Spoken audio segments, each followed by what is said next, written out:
Steel boots stomping, crashing the floor. Two wild Yinzers kicking through the door. Loud like a jag-off at a pins game fight. Brace yourself, this ride ain't polite. Two dumb Yinzers, loud and proud. Heads in the clouds, voices in the crowd. Chaos brewing, they don't play nice. Hold on to your iron and grab your prime anti-slice.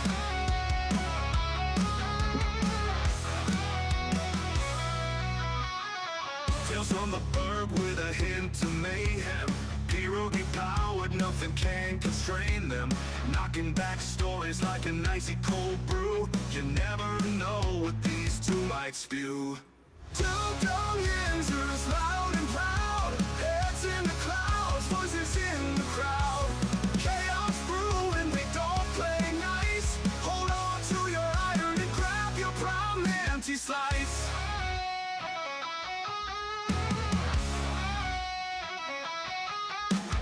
Tales from the burg with a hint of mayhem. Pierogi powered, nothing can constrain them.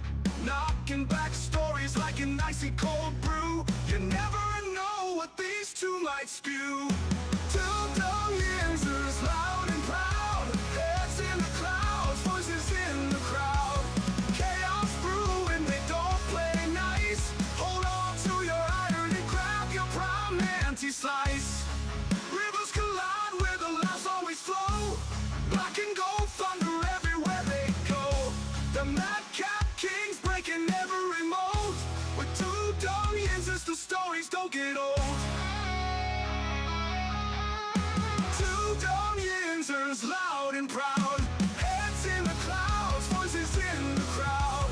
Chaos brewing, they don't play nice. Hold on to your iron and grab your prime anti-slice.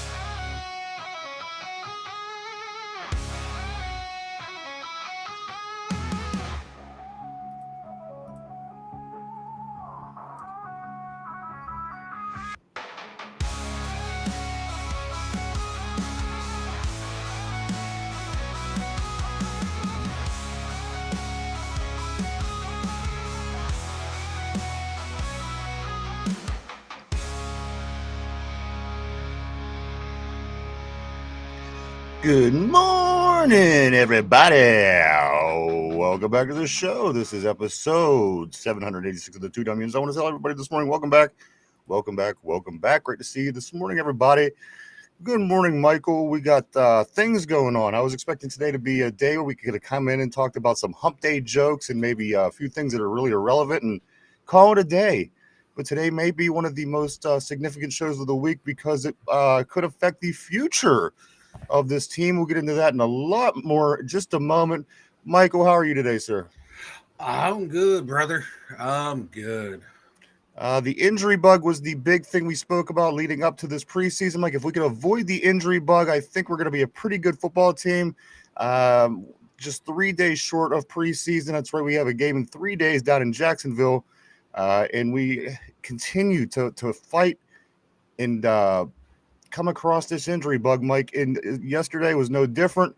And I think yesterday it's a different injury. Of course, I'm talking about Will Howard and just the future of this quarterback, Mike. Of course, preseason would have been big for him because this probably would have been his only chance to show what he got before the NFL draft comes here next year. So this makes interesting situations here in Pittsburgh, Mike.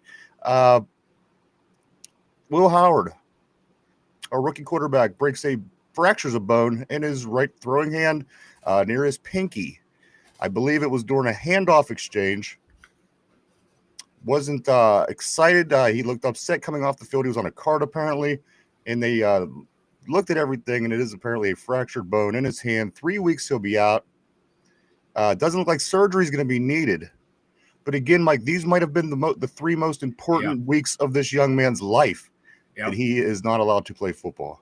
Yeah, these next 3 weeks were huge, not just for him, but for the team as well. You wanted to see, because, the reports are out of camp. He's looking good in practice.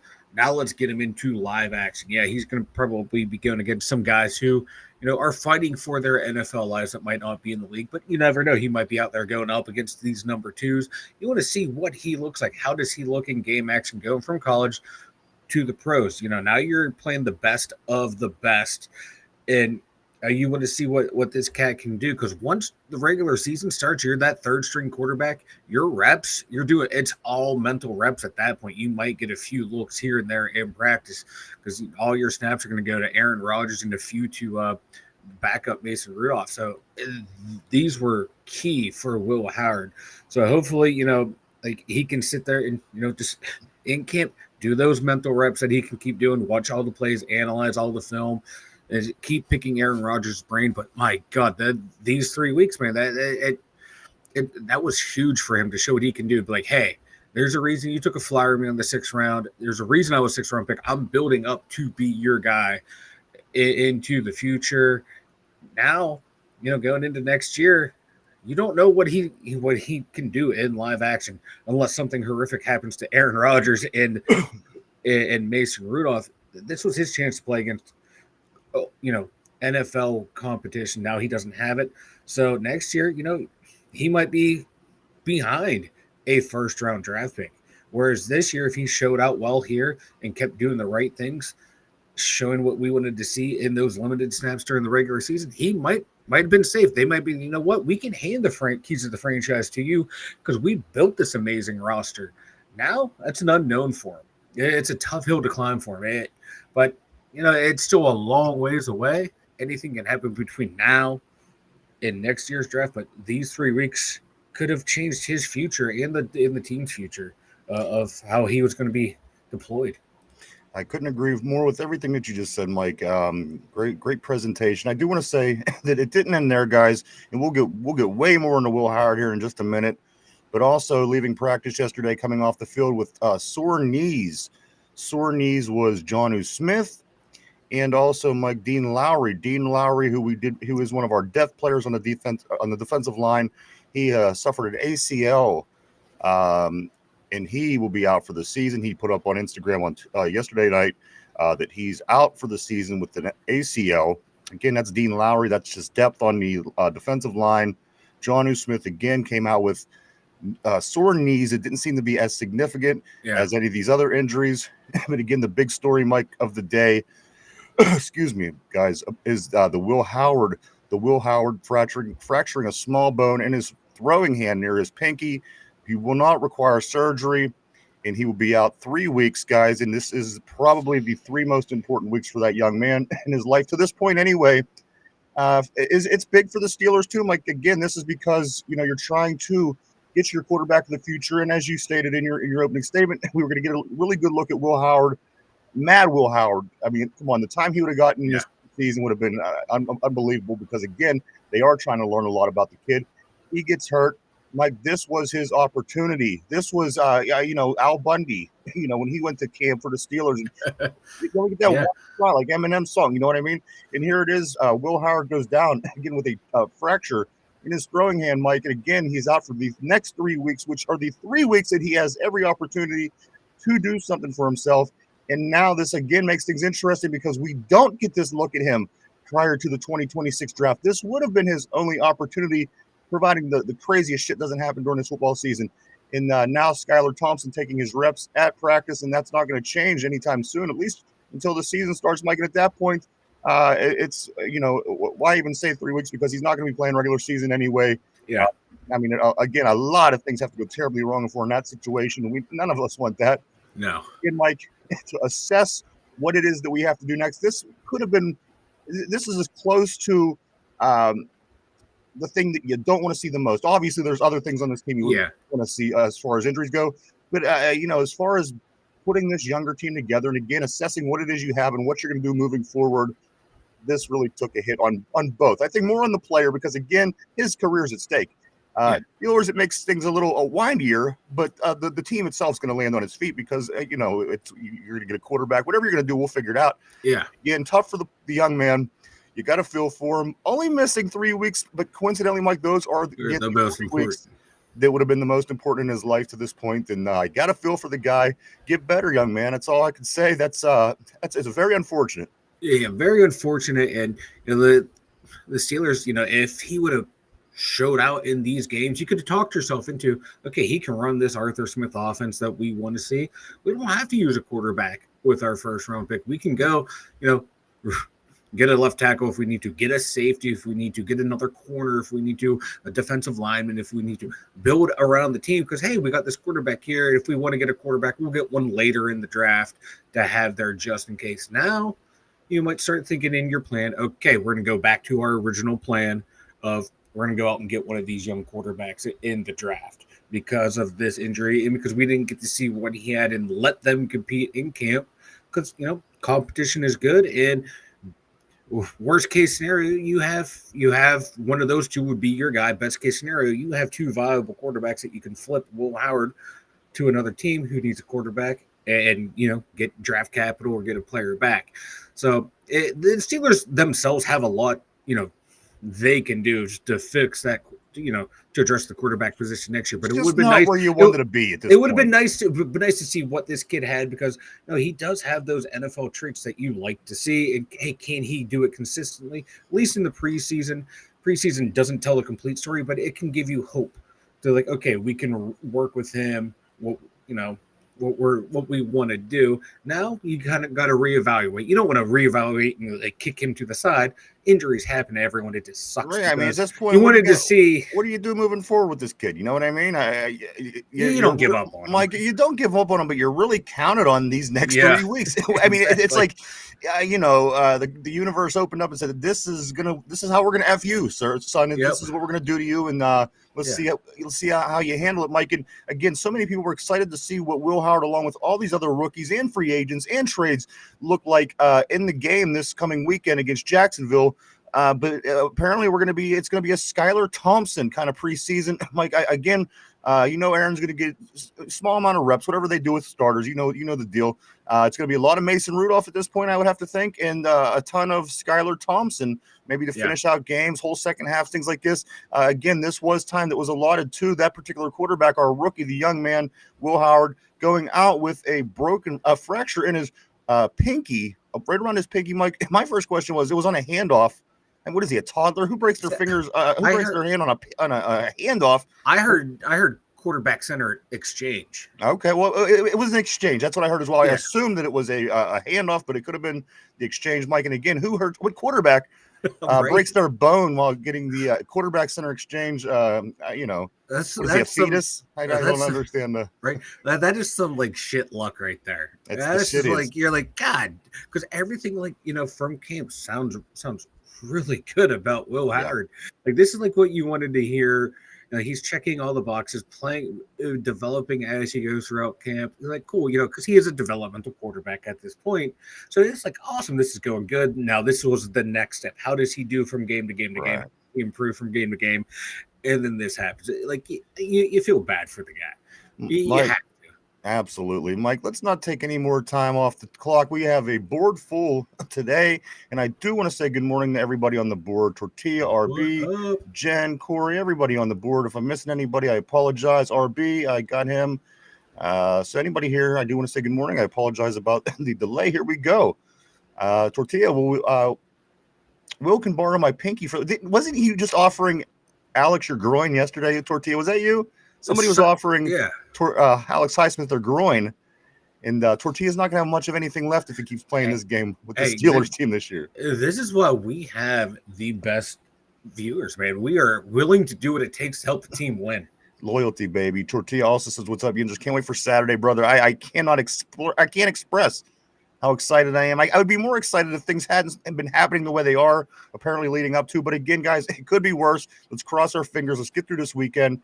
RB, my man, good morning. He says, "Good morning. Can we discuss something petty?" Well, on the surface, petty, but deep down, it's not really. I'll see what we could do. We'll have a look-see.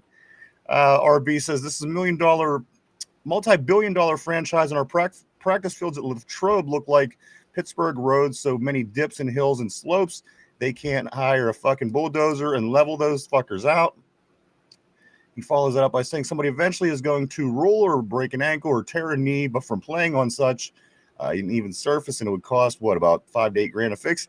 I don't know what the deal is. Again, they've been playing there since 1966. I think somebody said on the board the other day, and you would think they would try to have it in the best possible condition. You have a bunch of millionaires running around and things like that. You'd like to take care of the people, but maybe it's just the camp setting. Everything isn't supposed to be perfect. You're living in a dorm for a couple of weeks, you and another guy, and it's nothing but work.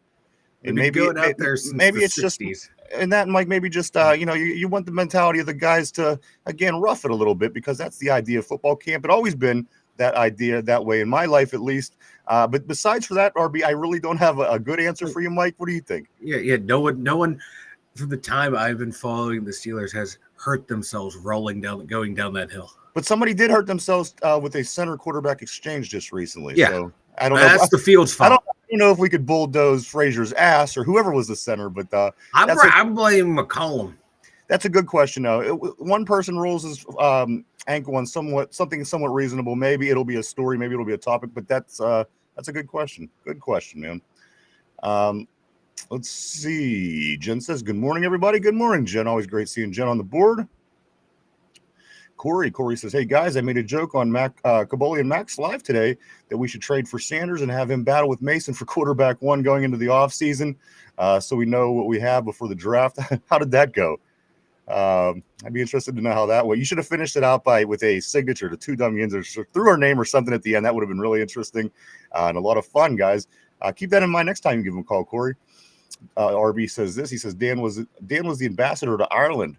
Art should be the ambassador to Israel. Boom, boom, boom. Boom, boom, boom. Corey says, or how it would be hilarious to bring KP back and have him compete whenever that's the reason he left, because he didn't want to compete. Yeah. Kenneth, my man, I'm sorry I did skip by your name on the board. I apologize about that, sir. Good morning to you. He says the Howard injury sucks. I couldn't agree more. And again, it could be a lot worse, guys. It could be things that really affect this team this year. But this certainly plays a role into things moving forward. You kind of really needed to get this look at this young man this weekend and next weekend and the following weekend. But unfortunately, that's just not the way the ball bounces. And like the Steelers' luck for the past 10 years, maybe this has just kind of been our shit luck. I don't know. I can't explain it.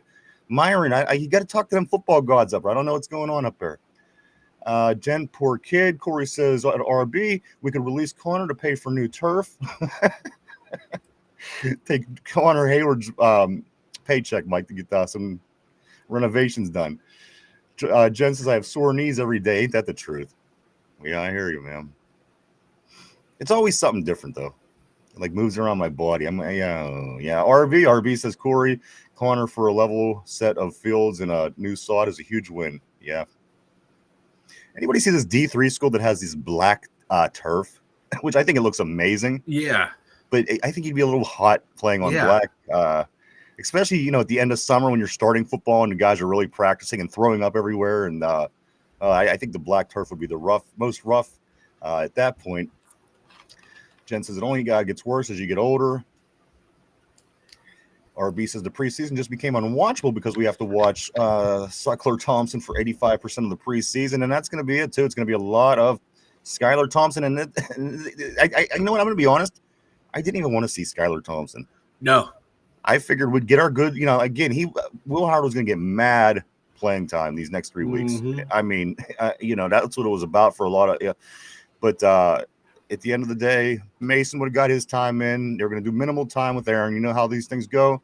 But again, very different, Mike, over the next 3 weeks. It's not going to turn me away because there's a lot of other players. Yeah. And I'm certainly interested to see how they're going. But, Mike, this quarterback of the future situation, again, took a weird turn. And, again, the only opportunity really to show what he has before the draft comes here in April. So kind of a big thing. Certainly for him and his life situation and that too. Again, you hope nothing but the best. Tortilla says, I'm just going to look at the bright side. Maybe Will doesn't play this year, but that could be a good thing for him. The thing is, he's going to come back, Mike, and he's going to be healthy and ready to play. But unfortunately, the regular season will be here. Yeah. So he's going to be standing around for the next 9 months anyway. And year.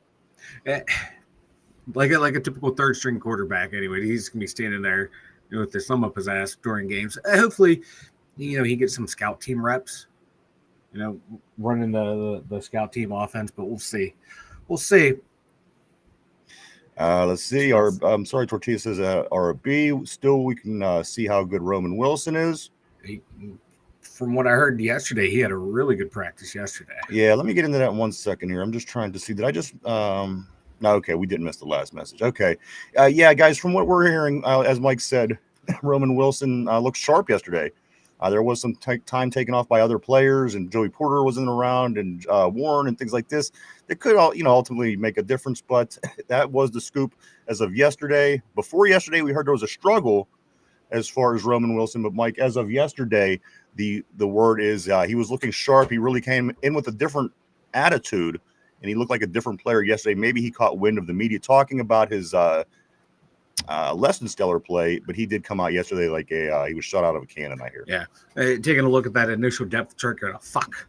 Exactly. God damn it.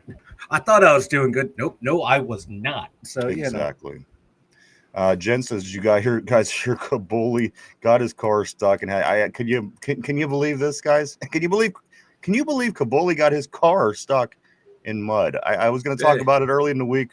I kind of found it a non-story, but I do find it hilarious as well. It's the perfect Wednesday story. It is the perfect Wednesday story. The guy falls asleep interviewing Tomlin. Guy blows out 2 Achilles at Steelers facilities, and then gets his car stuck in the mud.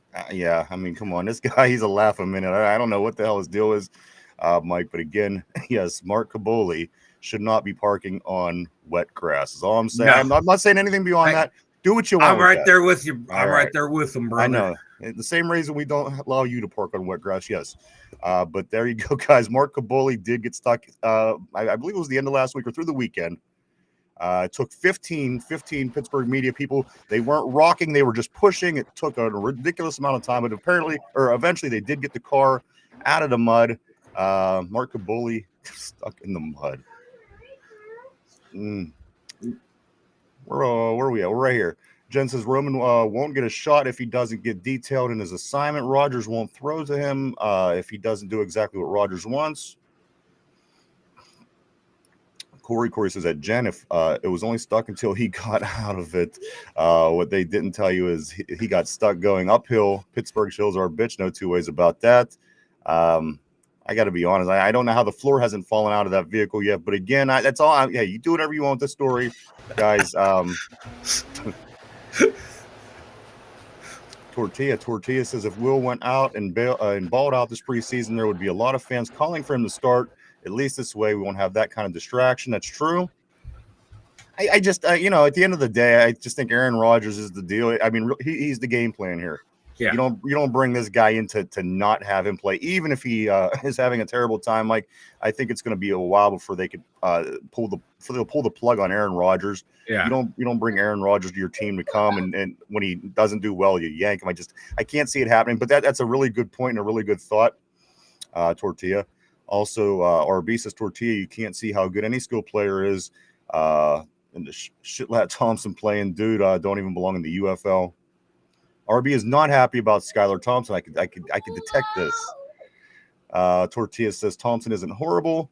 He has experience, and him playing will save Rudolph and Rodgers from getting hurt. Either way, I still want to get a good look at Roman, and we'll get a good look at him in 3 days, guys. Again, coming back to practice off of bad reports and getting that initial report of not being looking good on the depth chart. Came out and played out of his mind yesterday. Is what I'm hearing. Is the latest scoop. Yeah. RB says you're right. He's worse than horrible. Tortilla says I'm like Mr. Potato Head. Yeah, you're gonna be, man. You keep giving up your body parts. And you better save some for the inevitable TJ Watt mysterious injury at the end of the year. Here's something about mysterious injuries, Mike. You remember the old football, the hazing they used to do to rookies, like in high school and things like this, and they got in trouble for a lot of the hazing. Don't you find it odd that Alex Highsmith has a groin and Will Howard has a right hand? Again, I'm just saying. I don't know what goes on in these college dorm rooms anymore, but I got to tell you, a groin and a right hand, I don't know. Do what you want with Seinfeld. that. Hey, we don't judge. Not that there's anything wrong with that. Don't judge. Tortilla says at RB he'll be cut by week 1. Tortilla also says, whatever happened to cutting the finger off and going back in? Ronnie Lott would be disappointed. I agree, Tortilla. This is what I like. This is when I loved football. And I think this is because when I grew up through football, again, this is what guys just did. You lost a finger, you taped it up, and you went back out there and hit somebody. You never know what happened. You cut that pinky finger off that throwing hand, you might get some more RPMs on that spin there, brother. Possibly. Jen says, what do you guys think about the Steelers conditioning and training coaches and all the soft tissue injuries? We should see less injuries. Last year, Russ and the calf injury. I couldn't agree more, Jen. I'm just wondering, I don't know what's going on around the rest of the league. Are these issues that a lot of players are having right now? Or, I mean, I don't know. That's a good question because, again, why do you have Russell Wilson on the sleds last year is beyond me. I would have fired the guy who was in charge at that moment. But again, you're right. A lot of soft tissue injuries, and you're seeing it more and more every year. And as Mike and I said the other week, Mike, the hammy is a major injury now, possibly to a lot of players. Throughout the NFL, you used to be able to just have a guy on the sideline rub that out for you. You get back out there. Now we've seen it last year, Mike. There was hammies that I think went up to 2 months with a couple guys over the past season or two. So again, injuries aren't the same anymore for whatever reason. I'm not sure.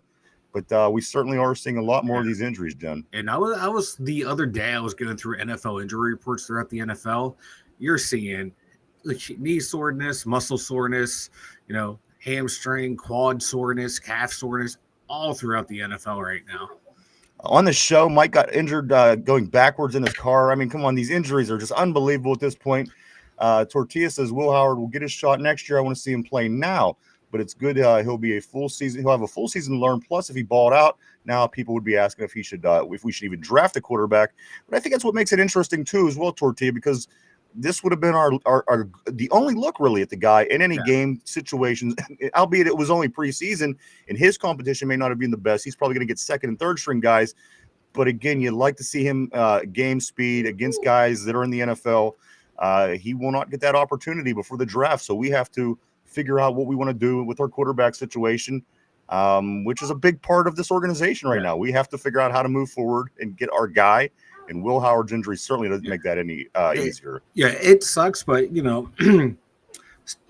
I still think either way, even if he played well, I have a feeling they would have went out and got one of these quarterbacks anyway, because you the more you have on your roster, the better chance you have of finding the one who will be your guy. John says, hey, John, what's up, brother? Nice seeing you on the board as well, all the way from Las Vegas. John says, I jinxed Will Howard. You did jinx Will Howard. No, this is all your fault, Ryan. You keep talking about all these injuries that we can't have next year. I didn't specify any injuries or anything like that. Yes, we didn't do any overs or unders on injuries. No, we had a whole episode devoted on who. This who can't get injured, brother. And I think Highsmith was one of the talking points. Can't we go back to blaming this on John? RB says, I vacation. I like John. 3 years in a row at Myrtle Beach, South Carolina State. They let me watch their practices. The teal turf was cool in person, but on TV, I like those as well. There's a high school. I'm sure you're familiar with them, RB, here in Western PA, Bell Vernon. Their field looks like a big beach. It's a Whitfield team, and it's like a sandy colored turf. Again, when you first see it, it's crazy, but I like all these different colored turfs. But they call it the beach actually in Bell Vernon because it's sand. It looks like sand. John says the Steelers are drafting a quarterback next year for sure. More than likely, but where are you going to see? I think as Mike said, I thought they were going to anyway. Now where are you looking at your quarterback in a draft? Again, I think this preseason was big in a lot of different ways, especially for Will Howard and the Steelers. What was that sound? What was that sound you just made? I was like, okay. I don't know what to say because I'm listening to your question. Like, I truly don't have a response to this. I just, we're going to draft a quarterback anyway, but it just sucks. I wanted to see what he looked like. And do you go high, Mike? Do you go after the best possible quarterback? Do you trade up? Again, a lot of trade up. Mike, I think that this it complicates things, Mike, because again, if Will Howard come out and just blew your mind, then that puts you in one place. If he comes out and is so, or if he comes out and just shits the bed. So a lot of things could have happened, Mike, in this next month. And again, you lose that. You lose that advantage of having to see that. And again, that will affect in some capacity things in April, I think, Mike. It will, but I think what they should do is do your due diligence on all the quarterbacks. Identify the one that you want the most, second most, blah blah blah, and then work on trading up as high as you can to get one of your top 3 quarterbacks that you think are first round worthy, and then you go get one of those 3 guys, and then you more or less make him number 1. Then you let Will Howard and Mason Rudolph battle out for number 2. Corey says, I'll watch the preseason when on defense so I can see Sawyer, Herbig, Black, Harmon. I also want to see Castro. Okay. He's like, Corey's going to walk out the room every time the offense comes on the field. He does follow that up with the next comment where he says the offense will be unwatchable. That's the way that's kind of leaning. I don't know if unwatchable, but again, still too early. Talk to me this time next week. We might use the word unwatchable. Hey, what's up, Ralph? Always great seeing Ralph on the board. Ralph Williams. RB says Jen, our S&C coach pulled some strings for Dino and getting him to BU on an NIL deal. He isn't going nowhere unless Art steps in. Ralph says, I wouldn't worry right now. We have time here. Tortilla says, if we blow a team out, maybe Will Howard will get a shot. I can't remember the last time we blew a team out enough to take out the quarterback, take out the starter. You're right. Even the blowouts, even the blowouts we had last year with the Giants and the Jets, it wasn't like these are games you're thinking, all right, let's stick in the reserves. We kind of kicked their asses. It's like, wow, we had a really good game. Let's get the hell out of here without any problems. Yeah, exactly. Ralph Capoli. He does say this. He says that's what Mark Caboli gets for not returning my phone calls and my emails. That's right, Ralph. That is the universe. Exactly. It's doing things lately. I don't know what, but can't explain it. The universe is doing things. Jen says, I agree, RB. Come on. We can't keep doing the same shit and having all these soft tissue injuries. Tortilla says, if you can move a Caboli, you can move a car. Yeah, Ralph said sad that Will Howard got hurt. John said Howard will be out for about 6 weeks. He could still play this year, but that means the plan went to shit. Jen says, stop dissing TJ, Mike. I'm coming for you. I'm not dissing TJ. It's a slight little dig at him. Just a slight dig. Corey says, Howard's big arm versus Highsmith's atomic groin. They can't put each other out. It's a draw. What's up, Richard? Always great seeing Richard on the board. Richard says he agrees with Jen. Tortilla says, well, Howard tugged on Highsmith a little too hard, and now they're both hurt. Again, he's hazing things. I don't know. I remember a school who the upperclassmen made the lowerclassmen put grapes in their butt cracks and run like 30 yards. And if the grapes fell out of your butt cracks, whoever lost the most grapes, they had to run and do all that stuff that they make rookies do. But the grapes and butt crack days, I think, are over, Mike, for the most part. I haven't heard about this anytime recently, but in the 90s, people were having other people shove grapes in their ass. Where the hell did you grow up? Hey, don't you worry about it. No, don't ask no questions. Oh, brother.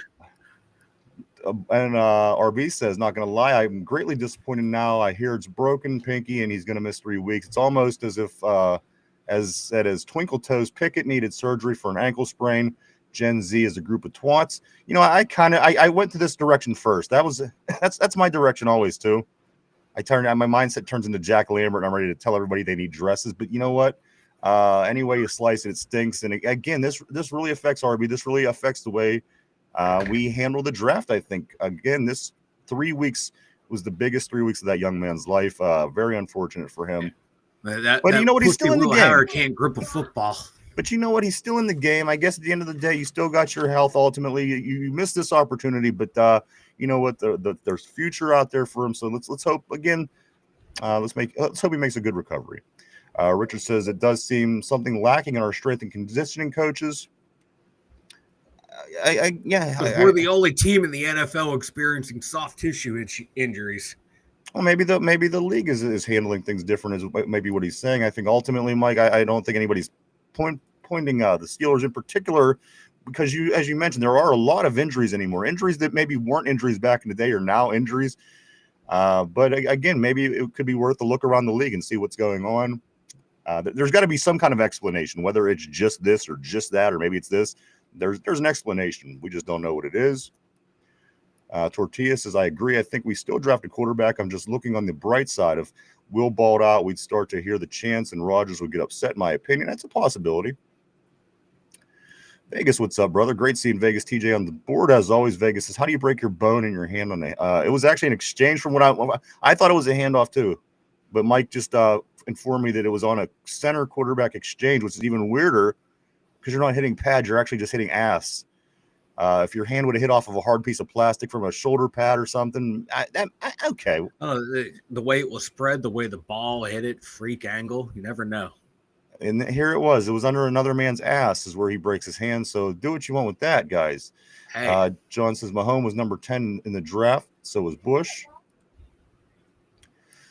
Let's see. RB says, I'm glad left guard, left tackle, then defensive line, then quarterback. You can get Aiden Childs in round 3 as of now, who runs a very similar system at MSU and before Oregon on State.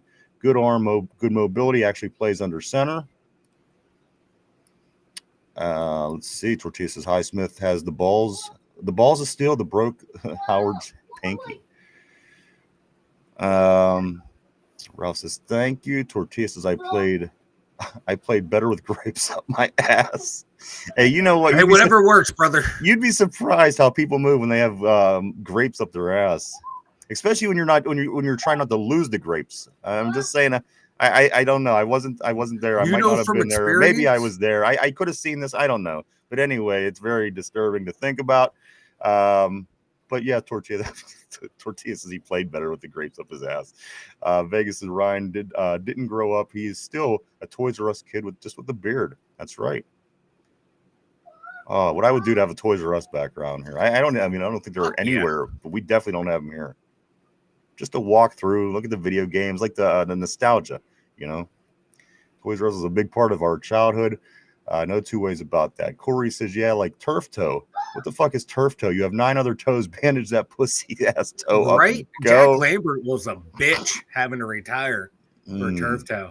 Yeah. Corey coming out hot. Tortilla says Will's pinky got caught in Ryan McCollum's crack. Jen says how cotton candy grapes were. Oh, yeah. Oh, Jen, that's nasty. You know, that was the most safe story to tell. I mean, there's some bad stuff out there that these kids used to do to one another. When you seeing freshmen walk in, if you're an upperclassman in a locker room, was like a hungry lion that sees raw meat. Like, why is it like in all these football stories you hear of all these dudes wanting to put stuff up another dude's butt? Because we're men. That's why we're always sticking things where they're not supposed to be. That's kind of sus, there, brother. We're always sticking things where people don't want them to be, and I think that's the nature of men. I don't know. Kind of sus. There's no girl, so what do? You shove a grape up a guy's ass. I don't know what the hell's going on, but that's what happened. Sticky B, what you know about Sticky B? He says with the 32nd pick of next year, the Steelers aren't taking a quarterback. No one will care for lifting a Lombardi number 7. Boy, ain't that the truth. Sticky B, I want what you're smoking, brother, because I'm right there with you. Yeah, oh man, that would fix a lot of things. Lombardi would fix a lot of things here in Pittsburgh. Vegas says turf toe is bad news. Dion retired due to that too, and now he doesn't even have that. That's true. That toe's really effing him. He ain't got no toes. He ain't got no bladder now. No bladder, yeah. Let's move on. Let me grab Corey here real quick. He says, at Vegas, I take everything I take back everything I said. Double down, Corey. Double down. Never apologize. Let's get into a few things here, Mike. We do know that the new cornerback that we did bring in over the past couple of days, Darryl Porter Jr., he did take Minkah Fitzpatrick's number. His jersey number is number 39. So if you do see Minkah running around this weekend, it's not Minkah. It is Darryl Porter Jr., our new cornerback on the team, Mike, that we did sign the other day. So he does have Minkah's football number. Also, the Steelers brought in free agent corner DB Christian Holmes for a tryout on Monday. He played for Missouri and was in Oklahoma State, was drafted by the Commanders in the 7th round of 2022 draft. Mike, he was in town again. DBs, defensive lineman, Dean Lowry on the defensive line, again, out for the season with the ACL. A lot of things going on this football team, Mike. They got guys coming in. They got guys going out. Taking a look at depth at this point, Mike, and again, when depth is getting hurt, as the Dean Lowry situation is, what are you going to get to replace him? Because you're going to get somebody who's not playing. So are they even as good as the guy that you're replacing?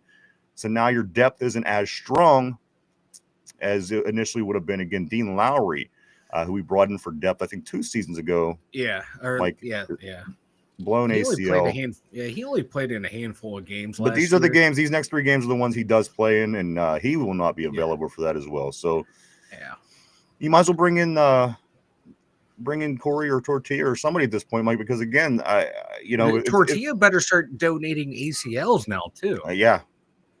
Yeah. We need your ACL too, Corey. We're Tortilla. I'm sorry. We're taking Tortilla to the chop shop. Let's go. Yeah. Vegas has apologized when needed, but never play with another man's ass. That's right. Is that like never touch another man's fries? No, not at all. It's nothing like that. Okay. Tortilla says even Christian Wilkins is afraid of the Steelers locker room. Najee didn't leave because the weight room he left because of grapes. Yeah, it's bad when Christian Wilkins walks in and goes, brother, is a bit too on the nose for me. Yeah. He sees Ryan in the corner with grapes. Yeah. Imagine seeing me in the corner with grapes. Turkey. Anytime you go anywhere now and you see grapes, you're going to think of this episode. A couple of things I do, Mike. A couple of things from camp that we do want to get into. Grab Tortilla real quick here. Can't tell me Pickens didn't play like he had a few grapes up and around the corner. Vegas says, "Don't mess with the man's mom, kids, hat, ass, or fries." Yeah, you hit that on the head. I'm agreeing with everything that you said, my man. Let's see, Mike, a few things that I did pick up from camp over the past couple of days. The biggest, one of the biggest delights right now that we're seeing in camp is Derek Harmon, our number 1 overall pick, Mike. The word they're using is buzzing.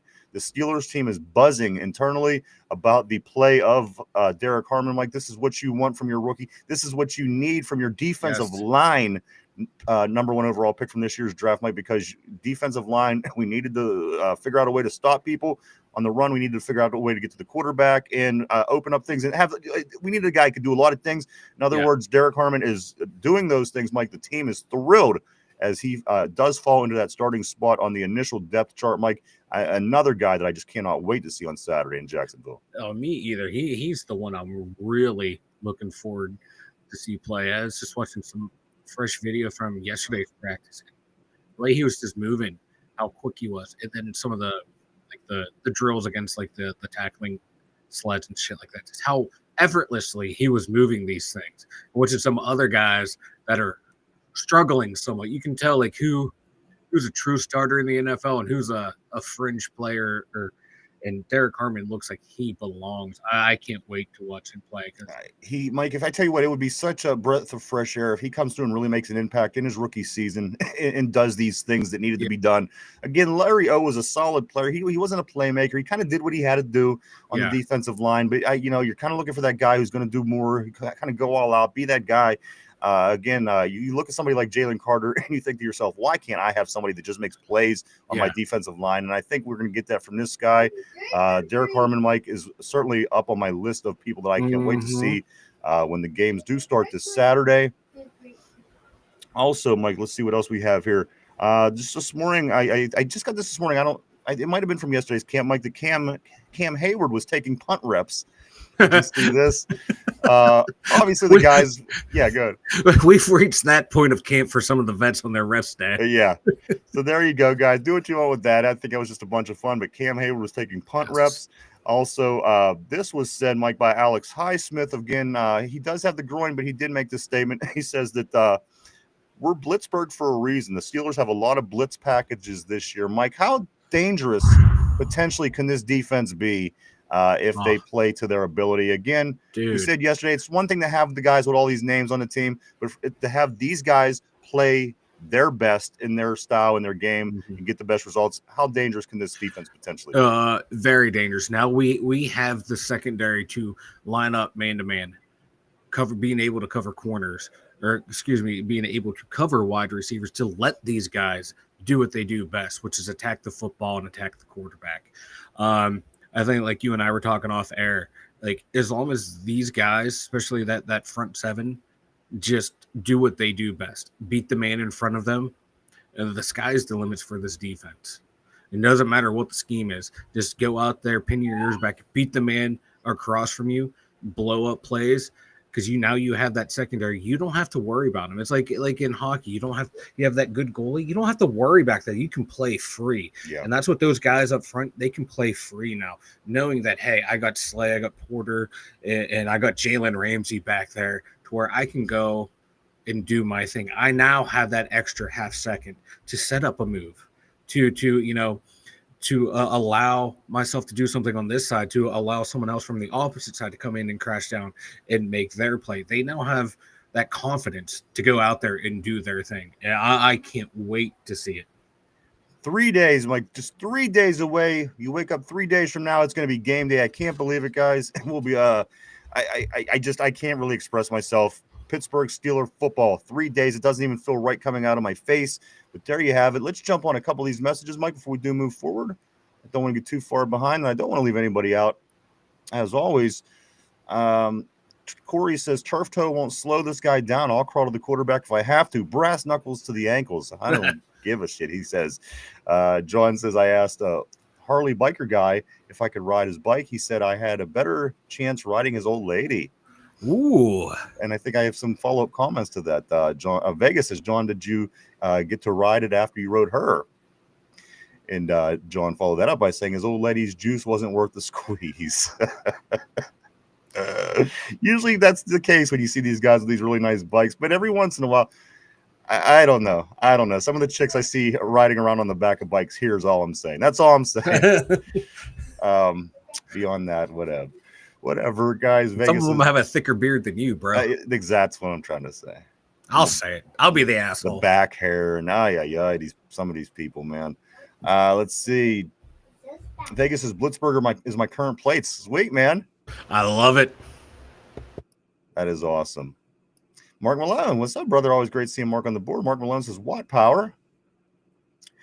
Vegas says Sixburg before that, and one for the thumb before that. What's the next one gonna be? Let's say we win 7? What's 8 gonna be? Blitz Craig. Vegas says a hot goalie can win you a Stanley Cup. That's right. That's right. You don't even have to have the best team. If you got a goalie that's standing on his head in June, you're in good shape. Tortilla hot said, defense, man. Yeah. Tortilla said a few flags go our way. We can be like the Chiefs last year. Yeah, it just makes you wonder how much politics goes into that, though. I mean, I don't know. Do you have to know certain people for all those flags to go your way? I'm just kind of curious because one team has them go their way for 5-6 straight seasons, and everybody else doesn't. Makes you wonder. Jen says real women ride their own Harleys, Mike. Oh hell yeah, they do. They don't ride, bitch. Hey, them are the good-looking ones. The women that are actually riding the Harleys are the good-looking ones. In the and the guys are on the back. Tortilla says grapes for 8. If we win Super Bowl 7, I'm getting grapes for 8 tattooed across my shoulder blades. I am all for that. I'm here for that. Grapes for 8. I like that. What we're gonna chant, what we're gonna say after we win 7. John says the octagon. A couple things here, Mike, on let's see the offensive side of the ball. Former Pittsburgh Steeler Super Bowl winning safety changes his tune, Mike. Not only had he said some things about Aaron Rodgers, but Mike, after seeing Aaron Rodgers in real live action at camp, Ryan Clark says, I can confirm it. Aaron Rodgers can still really throw the football. It's crazy to see in person. 2010, 2011 Super Bowl flashbacks. Ryan Clark has no reason to be dishonest to the listeners, Mike. I really think that his assessment is an honest assessment. Yeah, because he never pulls his punches when it comes to the Steelers. I agree. If anything, he goes maybe too harsh on the Steelers, so he doesn't get painted with that biased brush. So hopefully, it seems fair. Again, it doesn't seem like there's any shots taken. It doesn't seem it was just an honest assessment. Yeah. And, from reports I saw the other day is like, I forget who it was. They were saying like you're able to see up close all the different arm angles that Aaron Rodgers is still able to use effectively. Absolutely. He's throwing sidearm and the ball and stuff. So, and that's encouraging. I just can't wait to see it in live action and see if he still has it.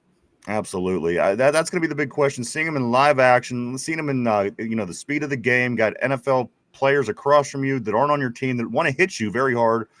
So, seeing him in them situations is going to be when we actually get our litmus test. But so far, so good. There's nothing that really stands out to you that's saying that we're going to have a problem with our quarterback situation this year.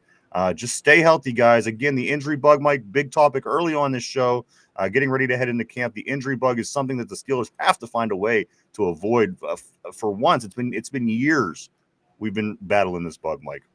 It has been, and hopefully we can, Jesus God, just get away from it. Vegas says seventh heaven, maybe in the running if it ever happens. Vegas also says, I'm glad you knew what one for the thumb meant. Folks in Vegas would honk at me and ask what it meant. Absolutely. I mean, those kind of things would be things that are hanging on my wall that I've looked at every day for a long, long time. Like I had a one for the thumb banner on my wall for decades. And I finally was able to take it down in 2005, but I was just getting tired of looking at that thing because I thought, all right, well, when the hell are we going to win a Super Bowl? John says Rodgers averaged 7 yards per pass attempt last year, which is his lowest in his career. He is having trouble with the long ball. Time will tell. Yeah, the long ball seems to be the story. The story out of camp, guys, is the one thing I think we talked about yesterday a little bit, like the long ball with Aaron. It seems to be like anything over 20 yards, it's starting to sail on them. If you can hit that, 10 to 15, 10 to 18 intermediate shit, I'll take that all day, every day. I just don't want everything to turn into checkdowns. I don't want the, If it's, I mean, because you remember what Russell Wilson was last year. Yeah. If it starts to resemble that in any kind of way, my head's going to blow clear off my shoulders. I can guarantee that. So let's hope that's not the case. Vegas, let's see. It says, nice. Corey says our slogan could be, it's not too late for 8. There you go. It's not too late for 8. A few other things around the league here, Mike, I do want to talk about today. Jordan Addison, of course, the former Panther superstar wide receiver, Mike, he gets suspended for 3 games for violating the league's substance abuse policy. This came after he agreed to a plea in his DUI case. Is this the same story, or is this 2 different incidences? I don't know. It was from last season, I believe. Okay. So they're just now finishing up the legal aspect. I'm surprised they waited this long. Does it have it? It's not related to the DUI then? I thought he had the DUI last year. I'm just asking. I don't know. Listen.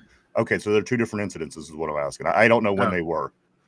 See, I thought it was from the incidents last year, his DUI. So that's what you believe that the suspension. Yeah. Okay. Yeah. Okay. I don't know. I'm just trying to get the information here. But Jordan Addison is suspended for violating the league's substance abuse policy, guys. Again, the note says came after he agreed to a plea deal for his DUI case. Mike, the Vikings, this isn't something the Vikings want to see. They came off of a really strong season last year. Of course, finishing with one of the top records. Yeah. And losing your starting quarterback, of course, Darnold goes to Seattle. J.J. McCarthy, now you got the second-year guy coming, Mike. You don't have Jordan Addison. You still have other weapons, but this isn't the things that Minnesota wanted to see. But you know what? He'll be back for us in week 4. Like, why couldn't it be a 4-game suspension? Right. That would have been awesome.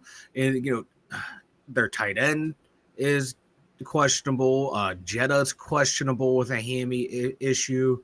So things aren't looking too good up there for them. J.J. McCarthy's young. He needs all of his weapons there. It's going to be rough to have to match the season that they had a year ago. Again, their playoff run was way less than desirable, Mike. Yeah. But it's not. You think just with the way things are starting, with the young kid under center, it's probably not going to go as well as it did last year. In a division that's getting stronger every year with the Detroit Lions, and also the Packers playing good football as well, getting in with a double-digit win record as well last year, Mike. So. Interesting, but nonetheless, no Jordan Addison. He'll be out until they head to Ireland to play the Steelers, and then he'll be back. So it's not fair. That's not fair. I think he deserves at least 4. Yeah, just for being a Pitt Panther. That's right. Big news, Mike. Shedeur Sanders is starting preseason week 1 with the Cleveland Browns. What are these guys doing? I don't know. Don't you want Flacco to maybe get a couple reps and then get the hell out of there? But who knows? Who knows? Mike, well, I'm sure they're justified, whatever it is that they're doing out there. They know what they're doing, right, Cleveland? Dude, like the way, what KP's hurt, Dylan Gabriel can't see over the line. They had to sign Snoop Huntley, so it maybe not start Flacco because he might be your best quarterback, and you don't want him getting hurt at all. You're right. They did just sign Snoop Huntley, of course, the old backup for Baltimore. So now they have 53 quarterbacks on this team. Like they're catching up. They're catching up to our tight end room. The Cleveland Browns are starting Shedeur Sanders this week. Mike, I will go over the games that are coming up starting tomorrow in the NFL. Let's get back onto the board here. Corey says, what did he do? Accidentally ate a mushroom candy bar. He's not big enough for roids. Addison, is that who we're talking about on that one? Yeah, still Addison. Yeah. RB says Addison is overrated. He's a solid wide receiver, but he's better than our number 2. But I hear people speak of him in the cut of Cadillac of number 2s, and he's not that. Another name, Mike, that I thought about that hit me yesterday that we said early on about remember yesterday we were talking about they made the comment, somebody made the comment, I think it was Philip Otto or Dulac or somebody, that they're probably going to make another move for a wide receiver before the season starts. I keep forgetting about Tyler Boyd's name. Like he's still not working. He's still a free agent, and again he's here. We could figure out something reasonable for a guy, a hometown deal. I wouldn't mind adding him to the roster. If we're not going to add anything, at least add somebody like Tyler Boyd. That'll at least make me sleep a little better at night. Like Tyler Boyd's name is a name that we bounced around early, and he's still a possibility. He's still out there, and he played more inside with Cincinnati, but you know what? Fuck it, give him a shot. We have 14 tight ends. Who cares? Yeah, right. We can take another inside receiver. Fuck it, we'll make it work. Let's give him a shot. Good morning. Hey, good morning or good afternoon. I want to say to Maddie Wibbs on the board. Always great seeing Maddie. Welcome back to the board. Tortilla says the Sanders glazing is wild. People are projecting their political views on him and acting like his better than he is. I'm glad the Browns are starting him and not Flacco. Bet week 1 Flacco starts. John says Watson is barking he is healthy. I smell a lawsuit. Yeah. RB says Shedeur, it's funny. His fans were crying all season. They were holding him back and fucking around in a day 2 span. Are now setting him up to fail and sabotaging his career as a punishment. Just a weird situation overall, Mike. Just the way that this rookie is being treated. Again, not your average rookie because of his personality and his profile, but just interesting the way that this young man is being treated. Yeah, and he to his credit, like everything I read, like he doesn't say anything acting like he's entitled or anything. He's just out there doing his thing, and it's everyone else, using him as their avatar for whatever they want to say. Right. It's wild. It's wild. RB's not liking the Tyler Boyd. Even he says not better than Skoranek. I don't know. I don't know about that. I'm looking at their career statistics. Yeah, I wouldn't do that if I were you. It's not going to look good one way to the other, but you never know. It's just a name that I'm throwing out there, though, RB. Again, there was a comment earlier in the week about the possible making a move for a wide receiver 2. The pickings are getting slim, though. So, what are you going to end up with? Amari Cooper is still out there, though. Like Amari Cooper. Coop's still out there, yeah. RB said he 100% brought it all on himself. It's not that wild. Let's see. Let's move on, though. Keenan Allen, Mike. Keenan Allen did go back to the Chargers. Yeah. He seems like he's been in the league for 600 years. How old is Keenan Allen? Actually, that's where I was headed next. I'm pulling him up, but yeah, because he went to the Bears last year, and now he's back where it all started for Keenan Allen. I always liked him. He was born in 92. Jeez, oh man. 33 years old? Yeah, 33, yeah. Yeah, still a productive receiver. And it was Keenan Allen and Mike Williams were the two initial. They were the receivers down in for the Chargers. Yeah, and they both got moved, and then Mike Williams retired. Now Keenan Allen's heading back. Yeah. I wouldn't have been surprised if Keenan Allen would have retired also, Mike. I'm just saying. Me too. Yeah. I guess when you're hearing 33, that's not super old, but at the end of the day, it just seems like he's been in this league forever. And he's been in the league since 2013. Last year wasn't a bad year for him either. About 750 yards, 7 touchdowns, but that Bears offense wasn't the greatest, wasn't the worst. They were improved, but definitely they were improved. But you put him out out here, you add him in with Quentin Johnson, who I think is kind of a bust. You know what is Then a you pretty got Lad good. McConkey. You have a lot of things going on with the Chargers right now, Mike. They're a run heavy team. They are, and you know what? Their passing weapons aren't exactly something to laugh at as well. They do have a quarterback that we consider to be a pretty good young quarterback in the league, and put a team around him. Let's see what he could do. Yeah, watch the Chargers this year because again, Mike, they held teams less than anybody last year. Their defense let up the least amount of points last year than anybody in the league. So watch this Charger team. If anything, I say that's good because it gives Kansas City somebody to beat up Kansas City a little bit. So they're kind of worn down as the season goes on. A couple other things we do have here, Mike. The NFL banning smelling salts and ammonia packets. I don't know if anybody saw this. Of course, you always see the guys on the sideline. They grab their packets. They grab a salt packet. They grab smelling salt, whatever the case may be. And it was funny because you may have seen this as well as I did, Mike. Where I read it was George Kittle. George Kittle from the 49ers says he uses them all the time. He says he uses them every drive. He says he's considered retirement. But he says, but I do have to figure out some kind of medium ground. Mike, that's what it is. So some of these guys, they're constantly with the ammonia, the smelling salts to their noses. Does this make a difference? I think it's stupid. I think it's I need my smelling salts, sir. I can't play. Get fired up internally and get ready to fucking play. Chuck Noll would have laughed your ass out of the fucking facility. Yeah. Yeah, Mike, that's like telling you don't drink, but go out and have a good time. I don't know. Some people have their I can Mike, not drink and have a good time. To the bar. Let's go to the bar, talk football, and don't have any beer while you're there. I think no beer. I can do the no beer, brother, or whatever alcohol. We're fuck them, brother. Yeah, that's what I'm saying. I don't know. Again, I mean, I guess it's probably good. You don't have people shoving crap up their nose all game long to get prepared. But again, Mike, I don't know. I didn't really find it a big issue. Again, George Kittle seemed to find it to be a bigger issue. Oh, yeah. He seems like a big baby. Yeah, he does. Yeah, he definitely does. Let me grab a couple of these messages here on the board, Mike, before we get buried. All right, I'm going to go right here. RB says he's 100%. Okay. Tortilla, I heard Amari Cooper was retiring. Is that true? You know what? At this point, it wouldn't surprise me. Just the way things going for us. Let's see. Mark Malone says Cooper's the only one worth signing. RB says Keenan Allen will be gone in 2 weeks once he sees his blocking efforts. Or what's that? He said once Harbaugh sees his blocking efforts. Oh wow. Okay. All right. Let me see. Keenan Allen will be gone in 2 weeks once Harbaugh sees his blocking efforts or lack thereof. You know what? That wouldn't surprise me anyway. At this season, at some point, I would not be surprised to see Keenan Allen bowing out. I just wouldn't. I don't know. They need a true receiving threat. Quentin Johnson is not it. And as you say, I mean, what is 33-year-old Keenan Allen? I don't know, Mike. I just get a vibe about this again with Mike Williams hanging it up. I wouldn't be surprised to see Keenan Allen this year or next year hanging it up, but we'll see.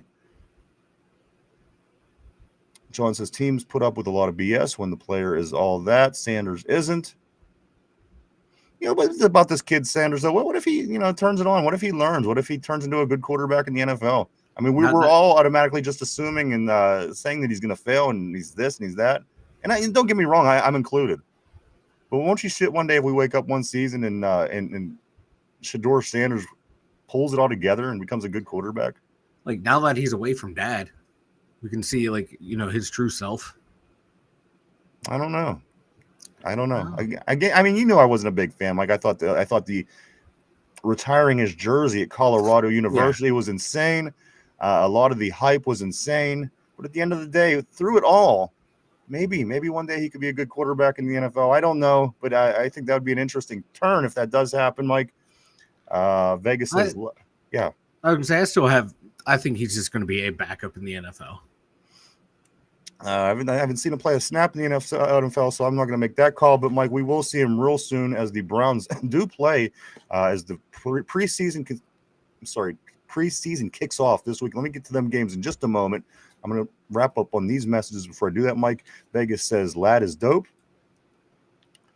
RB says anyone saying Cooper who wanted Pickens out of town for his attitude should talk to Raiders and Cowboys fans and then see if you want Cooper. But that's the thing. I mean, everyone was willing to put up with George Pickens. It was the team. The team, fans were surprised. Fans were shocked. Fans were up in arms when George Pickens went. We went through a couple seasons with him. We were kind of prepared for that. But the point certainly taken on that one, RB. I'd still take Amari Cooper. He's a baller. Kenneth says Howard will somehow play the last preseason game. Corey said, he's a year younger than me. That's some bullshit. What am I doing with my life? I hate everything. I think going back to Keenan Allen. There you go. This is for you, Coop. Or this is for you. Do it again. That, of course, is a Hollywood Derpy. Who, Mike, I can confirm he will be on the show tomorrow. I know okay. people they ask all the time, Hollywood Derpy. Now that he's Hollywood Derpy, he's not as easy to get on the show, Mike, but Hollywood Derpy will be here tomorrow to talk about those pictures that he took at camp. So we'll get into that. I think that's going to be funny. Let's see. Tortilla says, I guess it was a fake retirement post. I don't know. Could really be. I don't know. It's a good question. RB says Harbaugh. Okay, yeah. Now your autocorrect was good. Mike's my autocorrect, so we caught it. That's why I'm here. That's why I'm here. Vegas says eat a Tide Pod. Mark Malone, those aren't smelling salts. Tortilla says banning smelling salts will make players go back to cocaine. What are they thinking? There we go. What are they thinking? RB says George Kittle looks like he would be collecting scrap from people's driveways and storing it at his 1960s trailer until prices hit a certain number if he wasn't playing football. Hell yeah. And Aaron Rodgers looks like he'd be stealing people's catalytic converters and shit. Yeah. John says 21 August is the last playoff game date. Last preseason game date. I'm guessing Howard's hand won't heal that fast. It's so hard to say. If it's, and you're right, 6 weeks is the general time for a broken bone, but a small fracture near his pinky finger, I don't know, can they wrap this? He's a quarterback, he has to throw. It's again, this really throws some things into a wrench into the clockwork, if you will, Mike, with our quarterback situation moving forward. Not so much right now, but moving forward with the draft coming to Pittsburgh in April. Mark Malone says, yeah, Mark Duper and Mark Clayton had special smelling salts down in Miami. The Marx brothers, of course, Dan Marino's weapons. A little Peruvian marching powder. Tortilla says, I don't know, man. Sanders was not good until his dad was his coach. He took over. He took too many sacks, threw over 50% of his passes behind the line of scrimmage. I agree with Mike Shadors as a backup at best. It seems that way, right? Yeah. I think that's the easy thing to say. But again, let's take a look and see what the guy could bring to the table. He hasn't took a snap yet in the NFL. I'll give him that. I'll at least give him that. And I'll be more than willing to say that I was wrong if he fails. RB says Sanders is Kenny Pickett, but with a loudmouth Hall of Fame dad who built teams and a system around him to prop him up, not build a winning program. I couldn't agree more. These were things that we were, and RB yourself as well, we've been saying all along on this show. Tortilla says, RB, if his last name wasn't Sanders, no one would care. He went in the 5th round. Will Howard had the same stats and won a championship and went in the 6th round and no one cared. And then finally, Tortilla says, Steelers would be dumb to rush a 3rd-string quarterback back. A few other things, Mike. Matthew Stafford, he has an aggravated disc. So again, I mean, this is the starting quarterback out in LA. We could be in a lot worse position, guys. There's things happening and guys getting hurt all the time. One thing that we did mention, over and over is this Steeler team has to figure a way to stay healthy this year, Mike. Our concerns were, is Broderick Jones going to be able to keep Aaron Rodgers off the ground? Is our starting quarterback going to be able to stay healthy? And again, Mike, going into the last 3 seasons, I could remember off the top of my head a guy that we lost in preseason the whole way through a season with your Corey Trices and with, the whole way down the line, Calvin Austin III. There was a lot of players, Mike, that we did lose for the season very early on, and you'd hope to make sure that does not continue as the Steelers try to get back on track here. Mike, here's one of my little friends. I got to be honest with you. I'm thinking about closing this window. I have the air conditioner that runs through the night, and then things fly in, and when the lights come on, they all attract to the lights. So it seems like it seems like it's the same one every day, but it's a different one every day. Don't lie. He's your pet. He's your buddy. He's my buddy. He feeds you info for the show. Mark feeds me- Malone has his paint. I have my room, and you have. And I have your my moth. My moth. He Hey, brings brother. me grapes. He feeds me grapes, Mike. He But again, feeds you grapes out of the neighbor's ass crack. yeah, something like this. So Tortilla says we should see what he can do, but the media acting like his getting screwed over is absurd. Vegas says Travis was the key to any success they had. And like I said, this is just, just kind of confirming what we said all along. What a joke. I thought that Colorado team wasn't great. What were they, right around 500, maybe a little bit over 500 for the time that he was there. They made it seem like this was the greatest deal ever. The greatest kid ever. They're retiring jersey numbers. And if it wasn't for Deion Sanders, this kid would have been an average quarterback coming out of college, Mike. Exactly. He was an average quarterback in college. And, there's nothing wrong with building the system around your starting quarterback. That's what any smart program would do, is like, hey, I got this cat. This is his talent. I'm going to build around it and maximize it for the time that he's here. So that for me, that's kind of smart. I'm not going to build an offense that my quarterback can't run. I'm going to build it for I can. And it was an effective offense for him. And, he had a shit line there, so you don't know how good he really was. And, then he goes to Cleveland, where they can't develop any quarterback. So, it's going to be interesting to his career arc. Absolutely. Any way you slice it, Mike, it is going to be interesting to see what he does. Again, he's going to be starting. Shedeur Sanders is getting the start for the Cleveland Browns in game 1 this weekend of the preseason for the Brownies. Mike, did you hear any more on this Calvin Austin? There was the minor injury that went down the other day. Of course, the big news yesterday was Alex Highsmith. Mm-hmm. But sprinkled in there was a small injury with Calvin Austin. You got any update on that? No, he's not listed on any injury report. I think it was just bumps and bruises, and let's give the guy a day off. Bumps and bruises is what I heard too. You know what? I'll take bumps and bruises. Bumps and bruises is totally acceptable in football, and nobody's getting hurt and injured for long term. Important players, important games. Again, Mike, the names we lost early. Again, Fatanu played a little bit, but he was out all year last year. Yeah. Roman Wilson, he was out all last year. Corey Trice Jr. the year before was out all year. Calvin Austin the year before was out all year. If we could avoid that, that's a step in the right direction, Mike. Yeah. Does every team, again, we're saying about bad luck. Every team's health and trainers and this and that. I mean, does every team losing guys all season like we do every year this early? I don't know. Again, just a question. But we went long time without dealing with the injury bug. When we were winning Super Bowls and during these times, Mike, we weren't losing players. It didn't seem like all the time like we do now. Every year somebody's down. It's for the season. Every year it's something else, Mike. The injury bug has been biting us hard, and that's got to stop. It has to stop. That plays a big part in the results as well.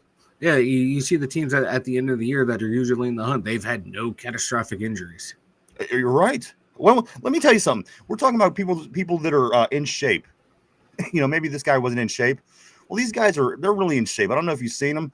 And then you have old pudding belly Patrick Mahomes over there with his his childbearing hips running around. Uh-huh. How great of shape can this guy be in? This guy is always healthy. He's always in. He never gets hurt. These other guys, they're rocks, they're sculptures, and it's always something, Mike. And again, the guy with the childbearing hips, and I just don't get it. I don't get it. You can't pull fat, brother. I guess. He goes out there with he's got the pudding belly and everything else, and he's the most healthy, the most successful, the MVP, Super Bowl champions, this, that, and the other. Maybe we're just going down the wrong road. I don't know. Could be. Or taking the wrong path, because again, I don't recall, right? He doesn't get hurt a lot, does he? No, So again, you don't see like many quarterbacks really aren't that jacked either. Like Ben was never jacked. Ben was a pudgy mofo. Yeah. But come on. The guy looks like he's running to the ER to go into labor. I've never seen a man. He does too. He runs. He has those childbearing hips. He runs like a toddler with a full diaper. And he does. And he has those low setting hips like a woman would have, or a guy's. Or, you know what I mean? It's just it's odd.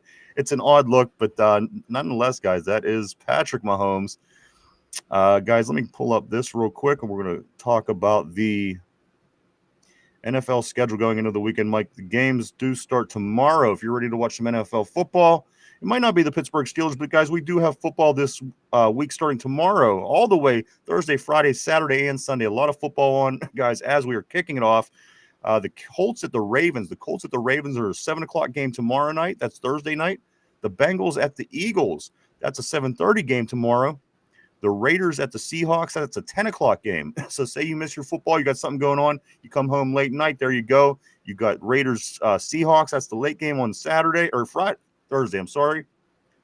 On Friday, Shador Sanders will be starting for the Browns as they travel to Carolina to take on the Panthers. That's a 7 o'clock start.